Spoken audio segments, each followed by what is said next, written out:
Bom, como é que deu a origem à obesidade infantil? Acredita-se que começou lá nos Estados Unidos, nas Américas, após a Guerra Mundial. Porque antes da guerra as pessoas se alimentavam de forma mais saudável, né? Com alimentos altamente nutritivos, etc. E tal. E aí, após a Guerra Mundial, precisou-se encontrar uma forma rentável de manter a tecnologia. Daí originou-se os alimentos altamente processados. Então começou exatamente por lá, pelos Estados Unidos, a obesidade infantil, a praticidade, né? Os alimentos altamente processados, as pessoas, a tecnologia, as pessoas, os pais iam trabalhar, deixando seus filhos com pessoas que não entendem muito sobre educação nutricional, enfim, é mais ou menos por aí. Oi, gente. Hoje a gente vai bater um papo rapidinho resumidamente sobre a obesidade infantil, né? Que é uma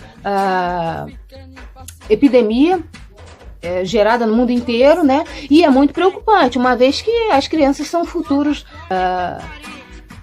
da humanidade, né?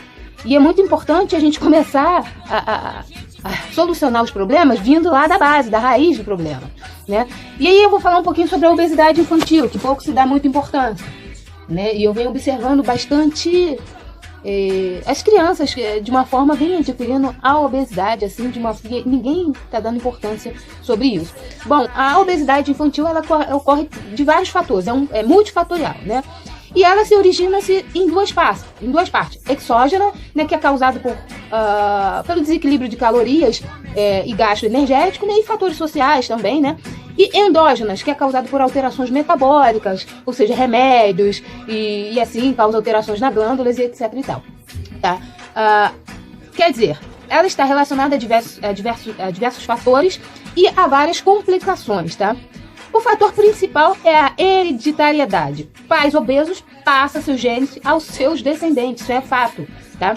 Em cientistas da Suíça, né, que constataram que os micros da RNA, pequenas moléculas produzidas em situações de estresse, fome, sedentarismo e obesidade em seus pais, né, são incorporados assim aos espermas, né, aos espermatozoides que dão origem assim aos fetos. Então, hereditariedade, isso é um fator principal também na obesidade infantil. Pais obesos passam para os seus filhos genes que também pode gerar obesidade. Segundo fator principal, isso é muito importante, gente, eu foco muito nisso, as pessoas não dão importância, é o fator higiene. Uma das bactérias responsáveis pela obesidade é Enterobacter. As pessoas não dão importância à higiene, a lavar as mãos antes de comer, tá? Por exemplo, a bactéria Enterobacter é encontrada em pessoas normais, saudáveis, em poucas quantidades no intestino, mas em grande quantidade foram encontradas em intestinos de pessoas com obesidade mórbida, tá? Em estudo também feito em ratos, pegaram, em 10 dias fizeram uma sequência de uma porção de ratos, onde inseriram alimentos altamente calórico e botaram esses ratos para não fazer nenhum exercício, né? E durante 10 dias eles comeram esses alimentos altamente calóricos, mas eles não aumentaram de peso, tipo sedentarismo e comendo alimentos altamente calóricos. Mas um outro grupo de ratos pegaram uma injeção de Enterobacter, essa bactéria, e aplicaram nesse rato. Então esses ratos ficaram obesos em 10 dias, assim, de forma absurda.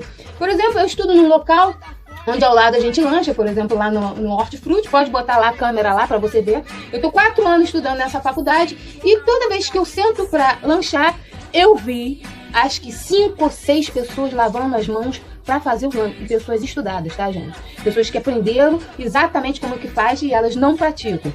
Ou seja, os pais, nós somos espelhos, né? A palavra convence, mas é o exemplo que arrasta. Pais que não lavam mãos, não têm hábitos de higiene, provavelmente o filho vai crescer sem esse hábito de não higienizar as mãos. E pouco se lembra isso nas escolas. Então, primeiro e segundo fator, hereditariedade e a falta de higiene. Então, nas unhas tem Enterobacter, tem vários micro-organismos que estimulam a obesidade, e um deles é Enterobacter. Então, a higienização das mãos é fundamental. Pouco se higieniza as mãos. E filhos que vê pais que não higienizam, eles são espelhos. Provavelmente também não vai fazer essa higiene. E a criança está exposta o tempo todo a brincadeira, a sujeira, a cai, levanta, enfim. Então a higiene é um dos fatores principais.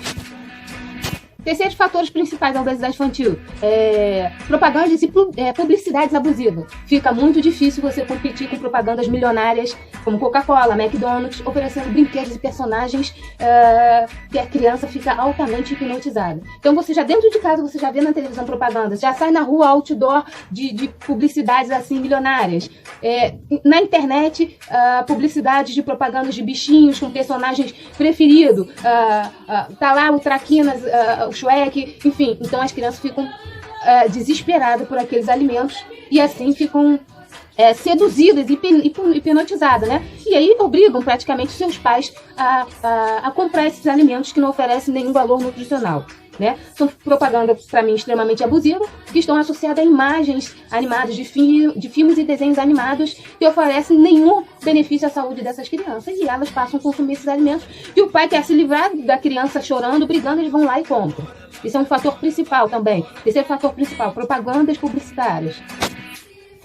Quarto fator, ingestão calórica. 100 gramas de maçãs oferece fibras, vitaminas e minerais para o bom funcionamento do metabolismo. A obesidade também é falta principal de nutrientes, que é diferente de 100 gramas de açúcar adquirido em refrigerante. Então, 100 gramas de maçã, e frutas e vegetais faz com que seu metabolismo funcione de forma harmoniosamente, né? E 100 gramas de refrigerante, fast food, alimentos vazios, faz, pelo contrário, arranca esses nutrientes para metabolizar esse organismo, e aí faz assim o acúmulo também de gordura no tecido adiposo.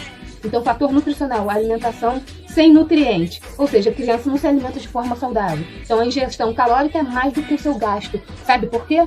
Outro fator principal, hoje não tem mais segurança pública. Quem é o pai que vai mandar uma criança de 6 a 8 anos a brincar numa pracinha onde tem gente drogadas, viciadas, onde tem o tempo todo tiroteio? Então os pais querem que as crianças fiquem em casa, vendo televisão, na internet, até prefere porque não tem mais segurança pública.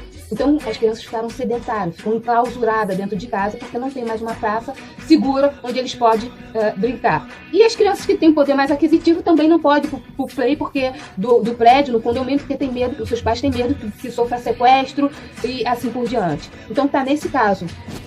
Sexto fator, principal decorrente da obesidade, as escolas não oferecem uma educação nutricional, e quando os professores oferecem aquela sobre alguma coisa, biologia e tal, que vem envolvendo a alimentação, a saúde dessas crianças, as cantinas não oferecem qualidade alimentar, tá?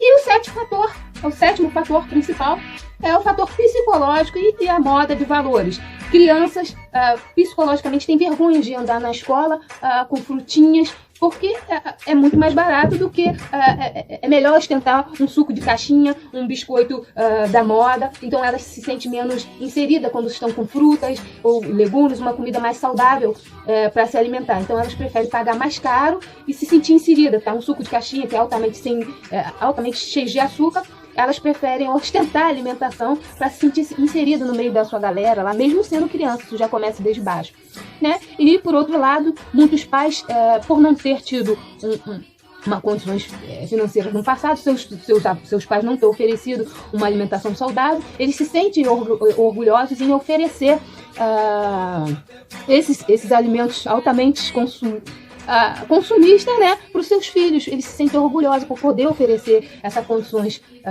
financeiras a esses seus filhos, né, oferecendo fast food, alimentos que estão na moda, estão na televisão, porque eles não puderam ter.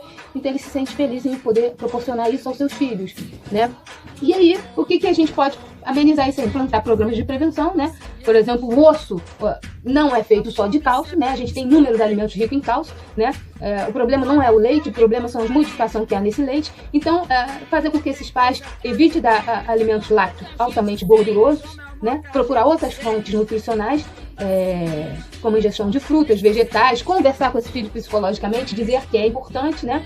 Hoje também nós temos uns costumes de fazer bananas em chips, batata doce em chips, desidratar a banana em casa, fazer lanchinhos saudáveis, dizer que isso está na moda e que ostenta a qualidade alimentar que está em topper na moda. Fazer uma psicologia reversa nessas crianças. Diminuir as porções alimentares, ver que as porções de refrigerante são muitos, os fast foods, os hambúrgueres são grandes, procurar esses pais, claro, não ser... Então, diminuir as porções desses alimentos. Claro, quando for no cinema e for sair para alimentar, passear, pode até se alimentar assim, mas dividir o lanche ou procurar os lanches menores possíveis de tamanho, né? Comer educadamente, né? Se tem um equilíbrio, eu não vejo por que fugir um pouco da rotina, né? Evitar televisões, né? Procurar atividades lúdicas e esportes, né? Lúdicas e estruturais, né? Para tirar o tédio e estimular a criatividade, né? Música, o esporte, enfim. Governamental, implementar segurança, ciclovias, programas de prevenção educacionais. Diminuir refrigerante, isso aí, e beber bastante água, fazer com que a criança ande com a garrafa d'água, forçar a beber água para limpar essa toxicidade desses alimentos e evitar alimentos altamente inflamatórios. Essa é a minha dica, mais ou menos, sobre obesidade infantil. Vamos se ligar aí, galera? Elas são os nossos futuros.